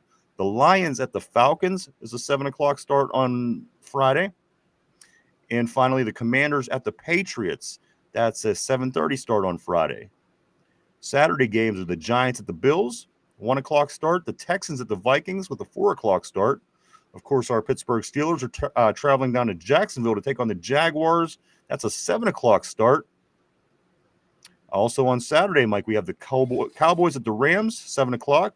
Titans at the Buccaneers, 7:30. The Jets at the Packers, that's an 8 o'clock game. Also at 8 o'clock, the Chiefs at the Cardinals. And then wrapping Saturday up, Mike, would be the Broncos at the 49ers with an 8:30 start. And then there's 2 games on Sunday. Guys, on Sunday, the Dolphins at the Bears, a 1 o'clock. And the Saints at the Chargers is a 4 o'clock. So if there's anybody that caught your eye in the draft that you might want to check out, guys, there's football all through this weekend. Not just our Steelers. You could see anybody that you want to see, maybe your favorite college football player. Follow them wherever they went. So tomorrow it starts and goes all the way through Sunday evening, everybody. NFL is back. Preseason doesn't matter, guys. Regular season will be here in about a month's time. We got 3 games. We have a week off to lead into the season, and then it's go time. Any way you slice it, 3 days, Mike. From right now, we're going to be getting ready for the Pittsburgh Steelers to play football. Yeah, I cannot wait. I am ready to watch some football. I don't care if it's going to be some crappy preseason games. I'm going to have football on my TV from Thursday through Sunday. Football on your TV and grapes in your hand. That's right, baby. It's going to be big. Football this week, guys. Pittsburgh Steelers, 7 o'clock in Jacksonville, Florida. Just 3 days away to take on the Jaguars. Mike, some news about the Cincinnati Bengals. The Bengals have released information they're going to be wearing their whiteout uniforms on a Thursday night, the Thursday night game against the Steelers this season in Pittsburgh, Mike. The all white, I like those uniforms. Yeah, I like those unis. It's like a stormtrooper. Yeah, it does too. I like them. Hopefully, we wear our black color rush. That would be a nice little contrast with both uniforms. I think that'd be a nice, pretty picture. Absolutely. Let me grab a couple of these messages, Mike. I'm going to go right here or right there or right here. No. There we go. I think this is where we are. RB says the shit line stuff is overblown. He held the ball way too long and loved the picket backside as much as Kenny did the minute as he sees pressure. Vegas says Kenny looked like me playing Madden. Speaking of Madden, Mike, the Ravens were the best team on Madden this year.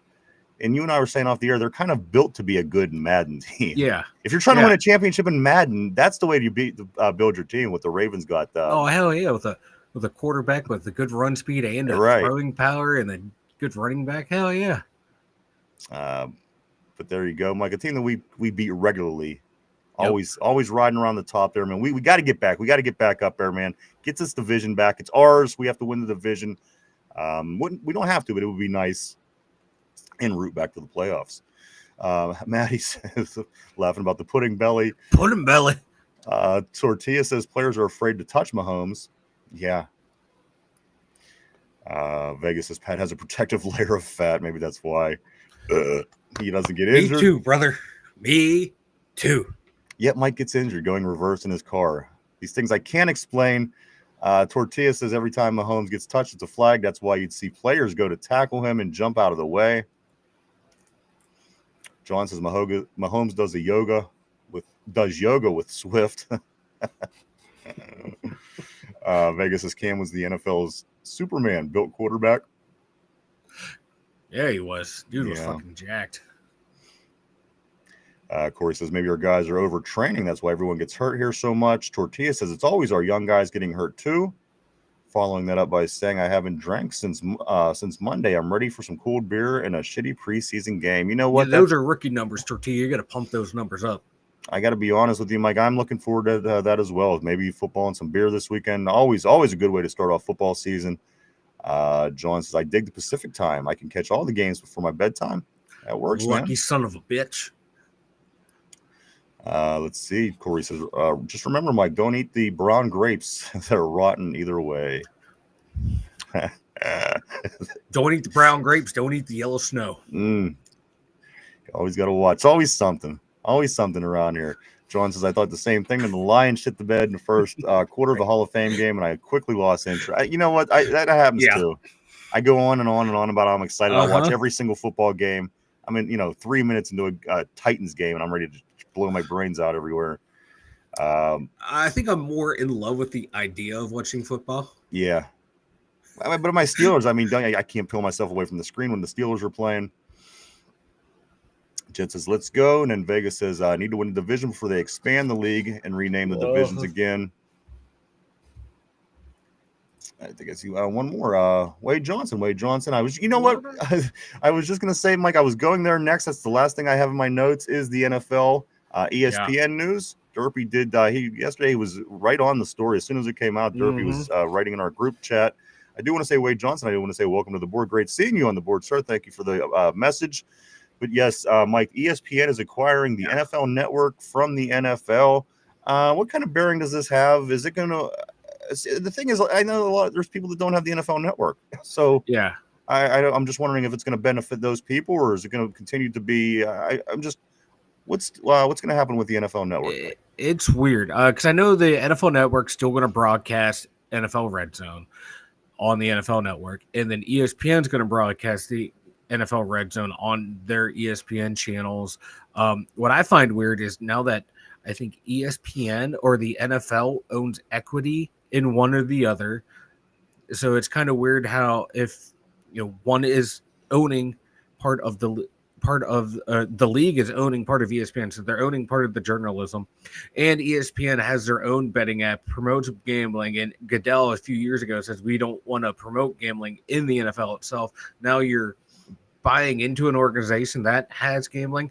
Lines are getting murkier and murkier too. That's like what I find interesting is now that the NFL is going to own part of ESPN. So now what narratives are going to be controlled even more coming from ESPN? Now with the gambling lines being blurred, it's weird for me. That's what I find interesting, intriguing about this merger. Vegas says, so Rich Eisen is finally going back to ESPN. Ooh. But good explanation, Mike, because I know that people did hear this. They weren't quite understanding what exactly was happening with that. And John says, the preseason games allow my brain to match names to numbers. Ain't that the truth? Because they change them at the beginning of the season. I'm lost again. Well, you turn it on early and you're like, oh shit, there goes number 50. How's Ryan Shays? Because your name automatically goes to certain numbers and names, and you're at 100% right, John. It's conditioning for us fans as well as it is for the players. Corey said, crazy thought. What if we expanded the season by a game and took one preseason game away, then get 2 joint practices, no pads with refs to play like in a real game for coaches to evaluate the team?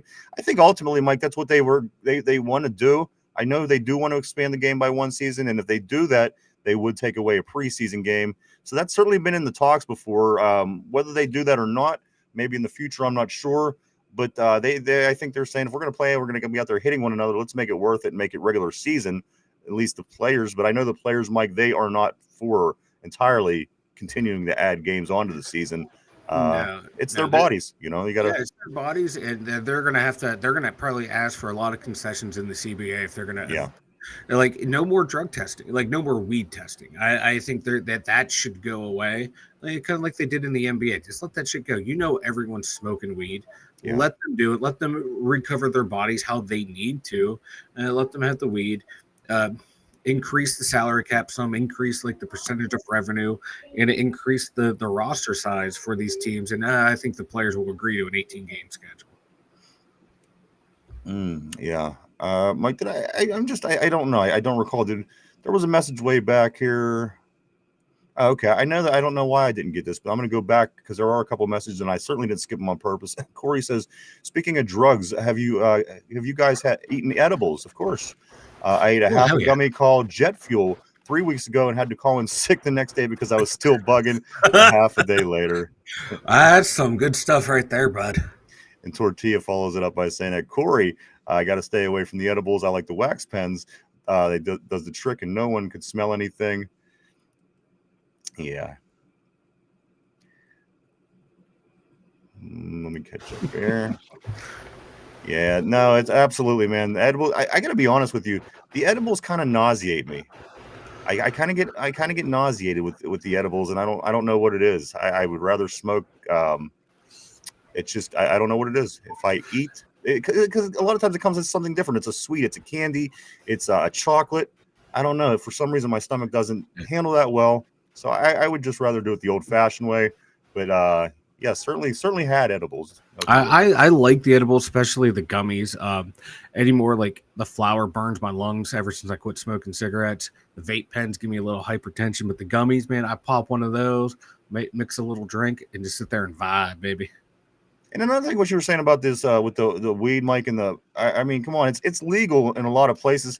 That's Yeah, almost like drinking on a Friday night and get in trouble for showing up at a game on Sunday because you drank Friday yeah, night. With weed, the only thing is they can find it within so much time back. yeah. So again, yeah, come on, a guy can't smoke weed on a Wednesday if he has a game on Friday. A Monday, you don't have practice, maybe a social with a Yeah. buddy. You're out. You can't. Come on, that's crazy to me, especially this day and age. A lot of states are legal. I'm gonna go right here, right there. Tortilla says no salts, no gambling, no grapes. Really, is the no fun league. Exactly. Vegas says all the leagues hated on Vegas for decades. Now they all want to be here and want to be involved in gambling. Yeah, they were sitting in prime position. Vegas just sitting back, waiting for it to come. Then they get their teams, and then everybody wants gambling. So Vegas, they kind of fell right into that, Mike. They did too, man. They played the long game and they won. Yeah. Vegas has increased team size to 60 and the available players on game day to 50. RB says it's a sin that in 2025 it's still a 53-man roster as they continue to cry player safety. Hey, what's up, bud? Hey. Let's see. Hey, Go get your dada. I don't know. I don't know, buddy. Is he sleeping? I don't know. Go get daddy. Mike, come get your child. What's going on around here? What is going on in here? Let's see. Let me jump back on the board here. RB says it's a sin that in 2025 it's still a 53-man roster as they continue to cry player safety. John said extra travel pay for overseas out of country games. Corey says, well, I had an eighth of a gummy over the weekend and still felt a little funny the next day, but the half a gummy about killed me. I was hanging out with alien Jesus in another realm. See, those kind of things don't happen to me. I don't know. Maybe those are more trippy gummies. I don't know. I don't know. I don't see the aliens. I don't see other realms, and I don't gotta be honest. I don't know if I quite want to. What if you don't come back, Mike? What if I go off to another realm and you don't make it back? That's what I'm kind of worried about. Oh, just get some good footage for the show, brother. Absolutely. That's all I care about. John says I'll get Ryan to hit Terry Bong show, and he'll be speaking in Steeler tongues. Coasterholics, welcome back to the board. Always great seeing Coasterholics. He said, who gives a crap if the players smoke weed or not? As long as they're making plays on Sunday, I don't care how they choose to vibe. I agree 100%. That's like what was it last year in Lev Bell? Was like, yeah, guys, I used to smoke weed before games. Really? Couldn't tell. Yeah.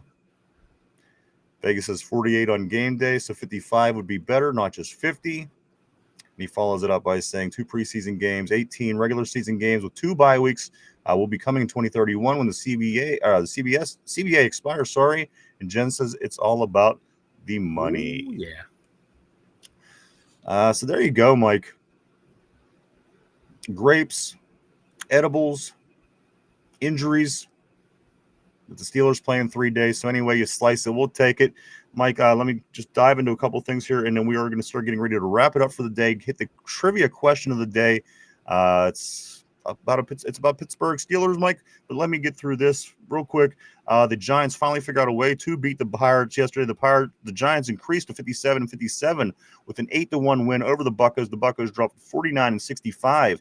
They'll be trying to win the series today, Mike, in the rubber match. This is game 3 of 3. The game started about 20 minutes ago. It's an afternoon game. Game 3 of 3. Bucks hosting the Giants, Mike. After this, the Reds come to town to take on the Pirates. We get to face Brian Hayes, who we did lose at the trade deadline to the Reds, Mike. But today, as I said, we are finishing up against the Giants for the season. We won't see them again. Andrew Haney is on the bump with a 5-9 record, a 4.89 ERA, and 79 strikeouts on the season. He's facing off against Robbie Ray, who's 9-5, comes with a 2.85 and 140 strikeouts on the season. Again, Pirates already underway today in this game 3 of 3 against the Giants. Series tomorrow against the Reds. Mike, big injury news is the story today. Of course, Will Howard with a small fracture to his right hand yesterday as during an exchange. Will Howard looked upset as he was being carted off the field. Later to find out it was a fracture in his right hand. Will Howard is out for 3 weeks. For the next 3 weeks when we're playing football, of course, this rookie quarterback is not going to get that opportunity. So Will Howard should be back here in about 3 weeks as the season gets ready to start. Will Howard does have a fracture in his throwing hand. Pirates are up 1-0 apparently is what Vegas is saying on the board. Also, John says, Jen, everything in America is about bank. It really gets old. Ain't that the truth? It was more of an exaggeration, but I was tripping hard. I was thinking things and thought I was saying them out loud and getting mad because everyone else is ignoring me. I enjoy it. Don't get me wrong, but like I said, for whatever reason, the edibles make me nauseated. I don't know. But let me do this as Mike has stepped away for a moment. I know I hear his kid running up and down the hallway. I think that he's taking care of that. But I do want to say, go check out our website at www.d2wyinzers.com, everybody. A lot of stuff over there. Mike does a lot of work on the website. He has a blog that he posts regularly. There's pictures, there's merchandise, there's ways to contact us. Go check out our website at www.d2wyinzers.com. That's www.d2wyinzers.com. I do got a question of the day ready, so as soon as Mike does tap back in, we'll get started on that. Let me see, make sure I ain't forgetting anything on the board here. Again, guys, the big story of the day as camp does get ready to kick off here in Latrobe, St. Vincent College, Mike, within the hour. The big news of the day, of course, was losing rookie quarterback for at least 3 weeks on a small fracture to his throwing hand right near his pinky, Mike. And that's the story as of right now. The big story right now, Mike. Of course, everything else we also touched on as well today, but that's the big story now. We just let's get to this weekend with no more injuries. At this point, it's small steps. It's baby steps, Mike. Yep. Yeah. And let's get out of the rest of training camp healthy. Yeah, absolutely.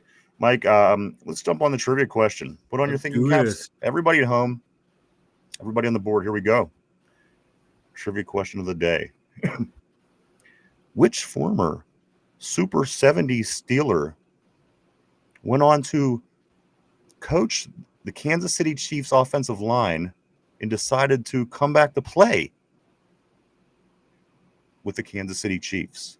I'm looking for which 1970s Super Steeler went on to be an offensive line coach for the Kansas City Chiefs, and once doing it, decided he wanted to continue to play and ended up playing 2 seasons, guys, with the Chiefs. Think that over for a minute. We're live 5 days a week right here, Monday through Friday, 11 a.m. to 12 p.m. Eastern Standard Time every day right here on YouTube.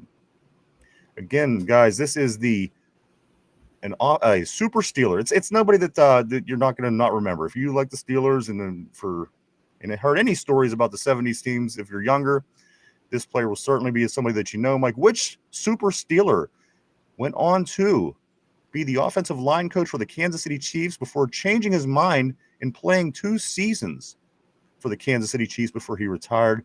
I'm looking for the player, Mike. It is a former 70s Super Steeler. Let me grab this message from Corey, and then we'll see what your thought process is on the question, Mike. Corey says, in all seriousness, is back to preseason stuff.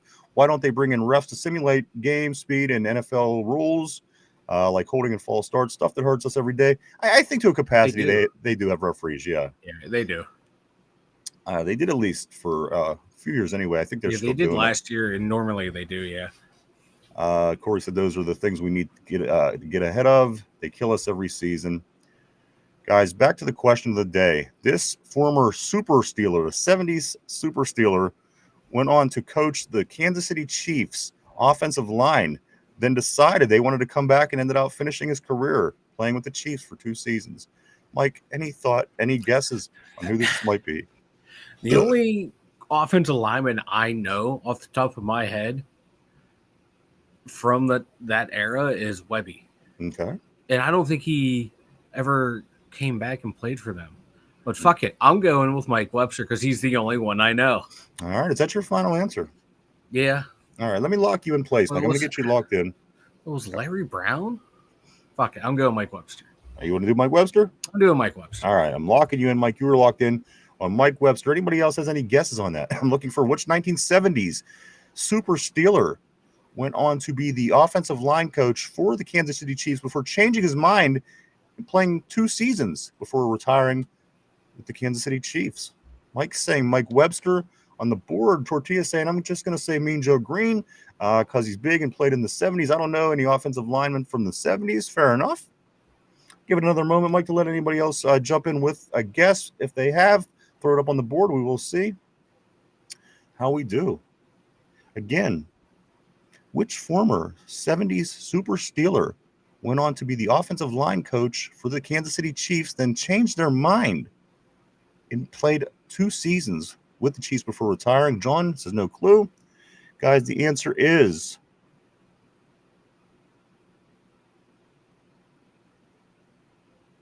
Mike Webster. Oh, no way. He did, Mike.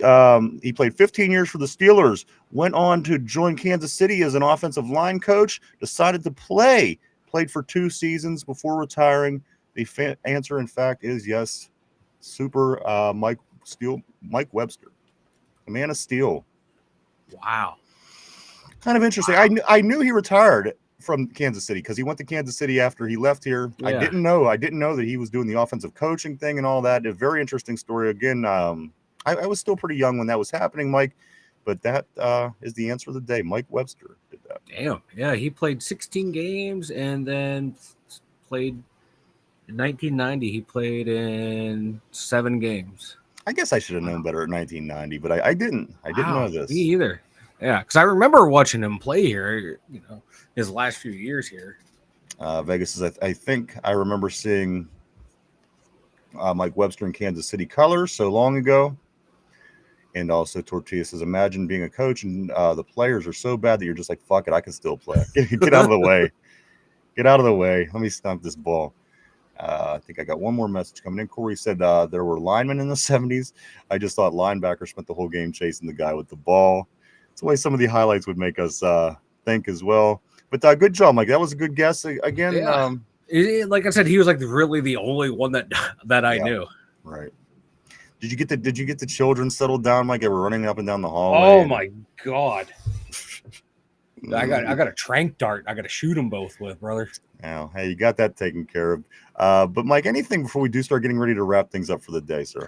Yeah, I got this little nugget about Roman Wilson. Mm-hmm. This from Aaron Rodgers said Wilson needs to get out of his own head and just play free. He said, I need Roman to get out of his own head a bit. He cares so much about whether it's my approval or he's doing it right. He just needs to trust himself because he's so damn talented. You have that. You have that. Absolutely. You know. Yep, you want to be on your P's and Q's and so much your paralysis by analysis. Absolutely. You can't just get out there and do what you do. You start overthinking things. Yeah. I think we've all certainly dealt with that to some degree in life. In any facet. Yep. Yep. That could and be once the case. once you do that, once you break out, then you're golden.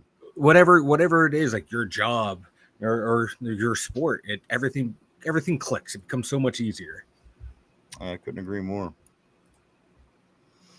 Mike, I do want to say to everybody, I do want to say thank you to everybody for coming and hanging out and checking us out today. We certainly appreciate each and every one of you. We truly, honestly do. We wouldn't do it without you. Thank you so much to everybody. I want to say thank you to everybody on the board. You guys always keep things interesting here on the show. And I also do want to say thank you to everybody at home, in the car, in the gym, wherever you may be. Maybe you have your earbuds in. Maybe you're just sitting in front of your big screen TV. We want to thank you as well. Guys are always awesome. We're just 3 days away, guys, from Steelers. I always want to call it Steelers Sunday, Mike, but it's going to be Steelers Saturday. Again, the Steelers travel down to Jacksonville to take on the Jaguars on Saturday. That game's a 7 o'clock start. But again, there's a lot of football leading up to, Mike, on Thursday night, Friday night, a lot of football Saturday, and then again on Sunday, they'll be wrapping it up. So we're going to get our NFL fix this week, and I can't wait. I got to be honest, Mike, I'm here for it. We got issues. We got injuries. We got good tales coming from Derek Harmon. We got so-so tales. Some people are, they're debating on what it is that they want to think about Roman Wilson, but you might have just nailed it right there, Mike. If that perhaps is what's going on, that can very well be what it is. Again, sometimes figuring out how to you know what I mean? Yep. So we will see. We'll get a good look at him this weekend, Mike. We're gonna get a good look at everybody except for Will Howard. Unfortunately, he's one of the ones that we wanted to see, but still, there's a lot of guys out there that I cannot wait to watch play football this weekend. So, very much looking forward to this. Like everybody else is on the board, no two ways about that. Corey says if Rodgers didn't have a history of calling out and not throwing calling guys out and not throwing their way, I don't think that would be a problem. Vegas says, have a great day, everybody. You too, my friend. Also, Tortilla says, we need James Harrison to threaten Roman like he did with Boz. Roman will start catching everything if he has to wash Harrison's back for drops, either that or grapes. Any way you slice it, couldn't be good. You and your grapes. It's not going to be good for Roman. Any approach that you take to this. But Mike, that's going to be it for me today, sir. Anybody else on the board? Throw anything up there if you got before we do wrap things up for the day. Mike, I do also want to say these things. I do want to say Derpy will be back tomorrow. It is official. Tomorrow is Derpy Day. We finally got our hands up. We got a hold of Hollywood Derpy. Apparently, Mike, he was busy the first couple days of the week, but he will be here tomorrow to talk about those videos and pictures that he got of people's heads. Grapes. In the grapes at camp. I swear it's random pictures of the back of people's heads, and we'll show the pictures. We'll get into all that tomorrow when we could ask Derpy what the hell he was thinking. Also, Mike, Friday night, the Gooners will be back. The three Gooners are ready to strike back hard. Mike, they'll be back Friday night at 9:30. Check out Finch, Tim, and Ryan as they roll the three Gooner show out. Now that football season's back, I think Finch said that they're going to be pretty regular week to week. They were having issues with jobs and times and things like this. Yeah. So that's this Friday night at 9:30. I do also want to say, if you had a chance, go check out if you haven't had a chance, go check out our social media. We are on Facebook. We are on X, formerly known as Twitter, Instagram, Threads, TikTok, anywhere you go check us out. Hit the like button, hit the follow button. We appreciate it. And then also, if you haven't yet today, hit the like button below, hit the share, hit the sub if you haven't yet. Helps us out. We'd appreciate that a lot as well. Looking good on the board here, Mike. And what else do we got? What else do we got before we go? Anything? Am I forgetting anything? Mike, what are we forgetting?